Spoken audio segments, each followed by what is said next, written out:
नमस्कार दोस्तों, आपका स्वागत है हमारे चैनल में जिसका नाम है टेक्निकल एंड मैकेनिकल सुमन। तो दोस्तों, अभी हमारी जो है स्टेबलाइजर के डाटा और स्टेबलाइजर के बारे में भी सारी वीडियो चल रही है, उसकी श्रृंखला चल रही है। तो मैंने 1 KVA और 2 KVA दोनों का मैंने वीडियो बना रखा है। उसे आप चाहे तो आई बटन में मेरे देख सकते हैं और उसे वॉच भी कर सकते हैं अगर 1 KVA 2 KVA का डाटा या फुल डिटेल चाहिए तो। चलिए, अब आज की वीडियो में मैं आपको 3 KVA का जो है उसका डाटा और फुल डिटेल के साथ में बताऊंगा।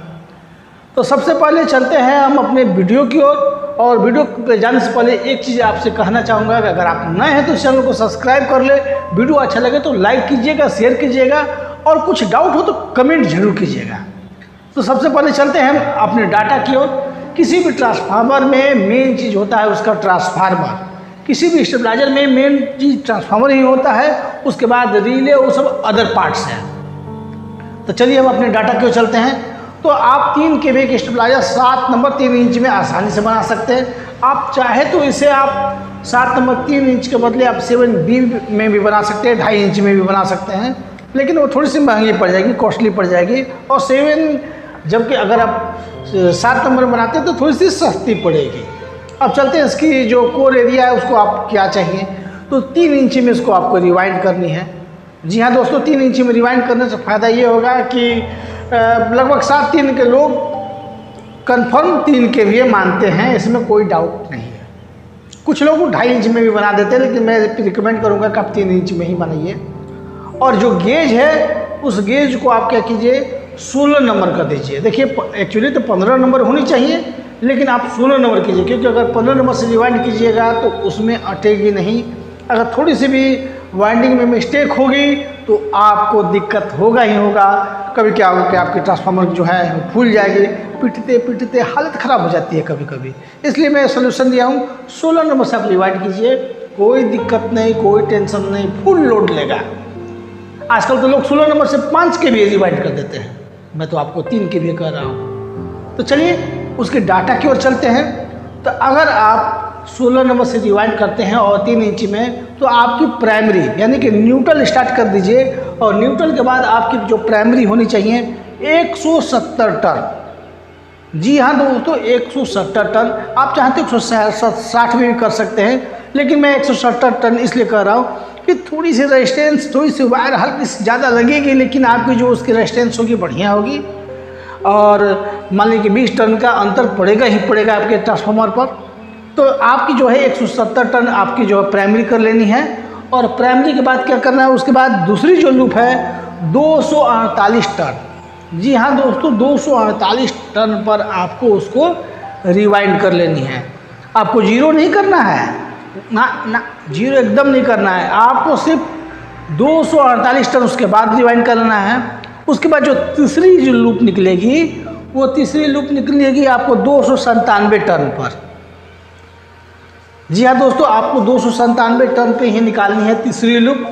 और जो चौथी लूप है, बहुत लोग क्या करते हैं 5 लूप की बनाते हैं, लेकिन मैं आपको 4 लूप की बता रहा हूँ, उसमें आप 5वीं लूप निकाल सकते हैं। वहीं आसपास में जैसे कि चौथी जो लूप है आपको मतलब कि रिवाइंड कर रहे हैं, तो जैसे कि 359 टन पे लास्ट लूप निकलेगी।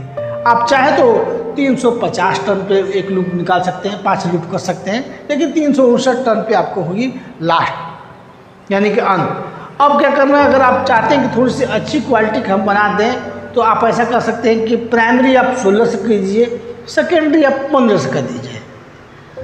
ठीक। अब इसके बाद आप में इसको जो ट्रिगर है, इसमें जो आपको ट्रिगर जो रिवाइंड करनी है, वो ट्रिगर कुछ इस प्रकार होगी कि इसमें आपको 0 और उसके बाद 28 टन, जी हाँ दोस्तों 28 टन आपको रिवाइंड कर देनी है, वो भी 23 नंबर वायर से। 23 नंबर क्यों, उसका रीजन मैं आपको 2 KVA में बता चुका हूँ, आप जाकर समझ सकते हैं।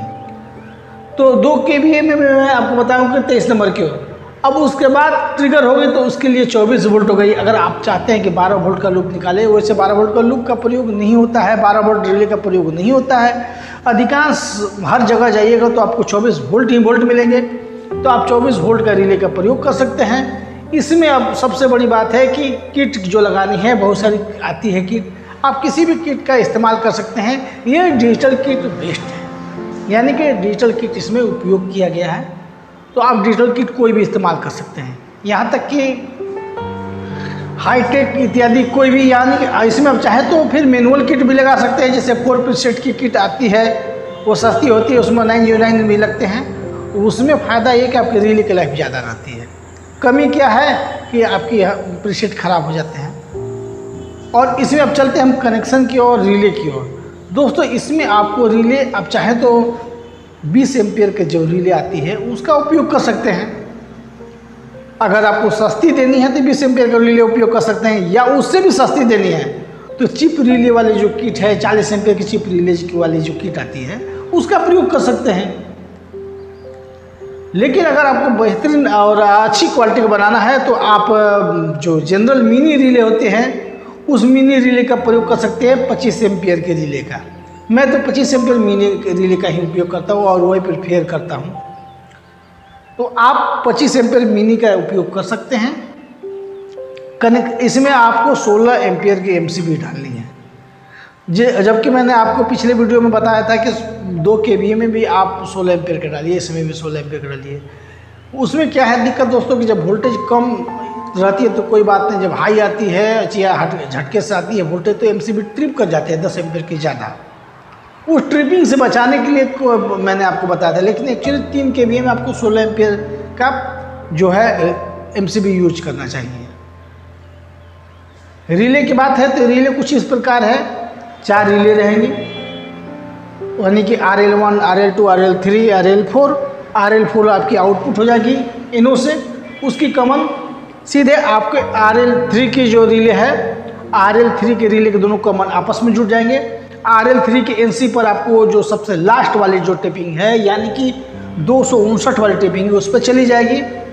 उसकी RL3 के इनो पे जो है उसके बाद वाली लूप, यानी कि आपको 297 वाली टर्न वाली जो लूप है उस पर वो चली जाएगी। उसके बाद हो गई RL2। RL2 के जो NC है उस पर आपको सबसे कम वाली यानी कि 170 टर्न वाली जो लूप है वो चली जाएगी। और एनो पे जो है उसकी RL2 की एनो पर, उस पर आपको सिंपली कुछ नहीं करना है, इनपुट के बाद वाली जो लूप है यानी कि 248 टर्न वाली वो लूप चली जाएगी।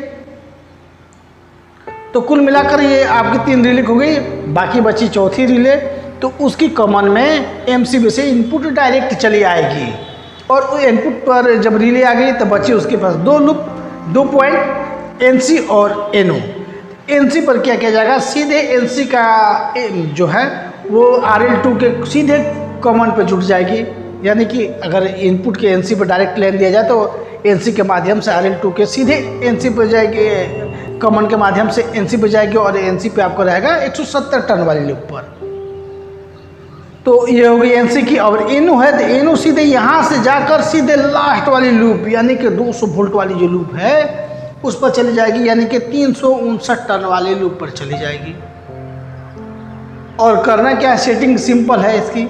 आउटपुट को हम टाइमर के पहले शॉर्ट कर दीजिए और शॉर्ट करके सीधे देखिए कि आउटपुट आपको क्या हो रहा है। जब आप वेरिएक से इनपुट देते हैं तो आउटपुट धीरे धीरे वेरिएक बढ़ाइए और लगभग आपको 70 वोल्ट इनपुट देने हैं, आपका रिले ऑन हो जाएगा। टाइमर रिले ऑन हो जाना चाहिए। टाइमर रिले ऑन होकर लगभग 170 के 160-70 के बीच में समथिंग देने लगे तो समझिए कि आपका डाटा और कनेक्शन बिल्कुल 100% ओके है। उसके बाद आप धीरे धीरे वेरिएक को बढ़ाइए और बढ़ाते बढ़ाते बढ़ाते 250 पे ले जाइए और वहाँ पर आप कटअप कीजिए। और एक बार कटअप करते हैं और सीधे आपको कट होने के बाद आपका 200 पे आ जाना चाहिए। अगर कट होने पर, अगर पहली बार आप कट करते हैं और कट होने पर 150 या उससे कम आ जा रहे हैं तो समझिए आपकी कनेक्शन गड़बड़ है। अगर 200 आ जा रहा है तो समझिए कि आपकी कनेक्शन जो मैंने बताया अभी बिल्कुल सही है, परफेक्ट है। उसके बाद सारी सेटिंग अपने आप हो जाएगी, हाई कट इत्यादि भी अपने आप हो जाएगी। इस पर आप 3 kVA का लोड दे सकते हैं, 3 kV का नहीं 3 kV, यानी कि मोटा मोटी इस स्टेबलाइजर पर आप 2200 से 2300 वाट तक इस पर लोड दे सकते हैं। इस पर आप 3 kVA का नहीं दे सकते हैं, 3000 वाट का नहीं दे सकते हैं। 3000 वाट का कब दीजिएगा, जब आपकी इनपुट बहुत अच्छी आ रही हो, जैसे 180 190, तब आप इस पर 3000 वाट का भी लोड दे सकते हैं। अगर उससे ज़्यादा आएगी लगभग 220, 30, 40, तो उस पर तो 4000 का भी दीजिएगा तो कोई दिक्कत नहीं, ट्रांसफार्मर पर तो लोड है नहीं। लेकिन जनरली मैं आपको इस पर 2200 वाट तक की लोड दे सकते हैं। वीडियो कैसा लगा कमेंट में जरूर कहिएगा। कोई प्रॉब्लम हो, कोई डाउट हो तो उसको कमेंट में ज़रूर कहिएगा। आप चाहे तो मेरा इंस्टाग्राम या आप व्हाट्सएप ग्रुप भी ज्वाइन कर सकते हैं। तो चलिए हम आगे वीडियो में और अभी आपको आगे डाटा बताते रहेंगे। और चलिए सबसे बड़ी बात कि अगर आपको लगता है कि कोई डाउट है तो ज़रूर कहिए।